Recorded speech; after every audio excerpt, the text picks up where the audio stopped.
दोस्तों पिछले कुछ दिनों पहले अंजना ओम कश्यप के खिलाफ जो खान सर और अन्य कुछ टीचरों ने गलत स्टेटमेंट दिया था, अब खान सर समेत 8 लोगों पर मुकदमा दर्ज कराया गया है। अंजना ओम कश्यप और टीवी टुडे ग्रुप ने इस पर मुकदमा दर्ज कराया और अब जो मामला पिछले कई दिनों से सिर्फ यूट्यूब वीडियोस, रिएक्शंस और सोशल मीडिया तक चल रहा था, अब भाई वो मामला सीधा सीधा दिल्ली हाई कोर्ट पहुंच चुका है। बताया जा रहा है कि करीब 330 पेजेस की पिटीशन यहां फाइल की गई है, जिसमें कहा गया है कि भाई सोशल मीडिया पर उनके खिलाफ यानी कि अंजना ओम कश्यप और आज तक पर यहां पर उनके खिलाफ सुनियोजित तरीके से माहौल बनाया गया और भाई ऐसी बातें बोली गई कि ऐसी वीडियोस बनाए गए जिससे उनकी इमेजेस और रेपुटेशन को नुकसान पहुंचा है। अब देखिए यहां पर साफ बात यह है कि भाई पिछले कुछ दिनों से पूरा जो इंटरनेट था इस कंट्रोवर्सी को फॉलो कर रहा था, है ना। आप देख रहे थे किस तरह से अंजना के खिलाफ, अंजना ओम कश्यप और जो कुछ टीवी पत्रकार हैं उनके खिलाफ इस तरह की बयानबाजी चल रही थी। कुछ ऐसे टीचर्स थे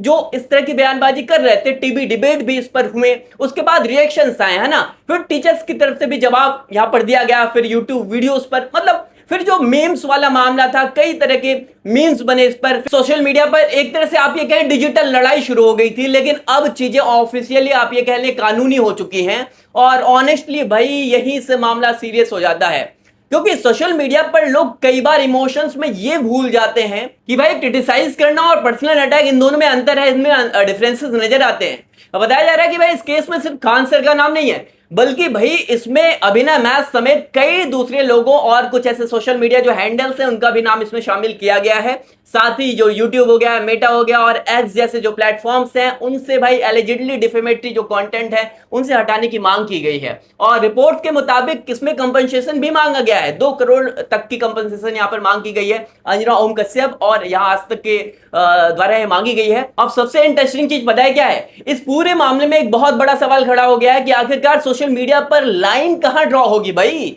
कहां ड्रॉ होगी, मतलब डिसएग्रीमेंट कहां तक नॉर्मल है और कहां चीजें डिफेमेशन बन जाती हैं। मतलब आप किसी को कुछ भी बोलकर अगर निकल जाओ तो वो लाइन कुछ एक ड्रॉ होनी चाहिए ना, कि एक सीमा तक आप यहां पर बोल सकते हो। वो लाइन कौन डिसाइड करेगा, क्योंकि भाई ऑनेस्टली यहां पर क्या है, आज इंटरनेट पर माहौल बहुत ज्यादा क्या है, बहुत जल्दी अग्रेसिव हो जाता है ना। एक स्टेटमेंट आता है यहां पर, फिर रिएक्शन वीडियोस बन जाते हैं, फिर यहां पर रोस्टिंग शुरू हो जाती है, मीम्स बनने शुरू हो जाते हैं, फिर पूरा जो इंटरनेट है वो क्या है, 2 हिस्सों में बढ़ जाता है, 2 ग्रुप्स में बढ़ जाता है और यहीं से क्या है भाई, यहां सोसाइटी डिवाइड होती है और कई बार लोग क्या है व्यूज और इमोशंस के चक्कर में ऐसी बातें बोल देते हैं, ऐसा स्टेटमेंट दे देते हैं जो बाद में कानूनी मामला बन जाता है, जो अभी दिखता आपको दिख रहा है। अब देखिए ये भी सच है कि टीचर्स की जो आप ये सकते हैं ये जो ग्रुप है उसमें काफी गुस्सा था और बहुत लोगों को लगा कि भाई ऑनलाइन टीचर्स को अनफेयर तरीके से टारगेट किया गया, इसलिए रिएक्शन आना यहां नॉर्मल था। लेकिन अगर कोई साइड ये महसूस करने लगे कि भाई आप जो क्रिटिसाइज कर रहे हो वो पर्सनल किसी को टारगेट किया जा रहा है, उसमें टारगेट में बदल जाए, तो फिर वो कोर्ट जा सकता है भाई। और फिलहाल यही हुआ है। अब पिटीशन में यहां रिपोर्टेडली क्या है, यह भी कहा गया है कि सोशल मीडिया पर सिर्फ यहां डिसएग्रीमेंट नहीं हुआ, बल्कि इमेज यहां पर खराब करने वाला जो कैंपेन है वो चलाया गया है, कैंपेनिंग की जा रही है यहां पर, और कुछ मामलों में फैमिली तक को टारगेट किया गया है। जो आपने देखा कि कुछ एक ऐसे टीचर्स हैं जिन्होंने टारगेटली अंजना ओम कश्यप या फैमिली पर इस तरह की किया था, आपने वीडियोस देखे होंगे। अब ऑनेस्टली यहीं पर चीज सेंसिटिव हो जाती है भाई, क्योंकि इंटरनेट पर ऑडियंस कई बार इमोशंस में यहां लिमिट क्रॉस कर देती है। लोग सोचते हैं क्या कि भाई ऑनलाइन ही तो बोला जा रहा है, बोल देते हैं, लेकिन भाई लीगली चीजें इतनी सिंपल नहीं होती। अगर किसी की रेपुटेशन डैमेज होती है, अगर पर्सनल हरासमेंट प्रूव होता है, अगर इंटेंशनली इमेज खराब करने की कोशिश दिखाई देती है, तो फिर मामला कोर्ट जा सकता है, जो हुआ।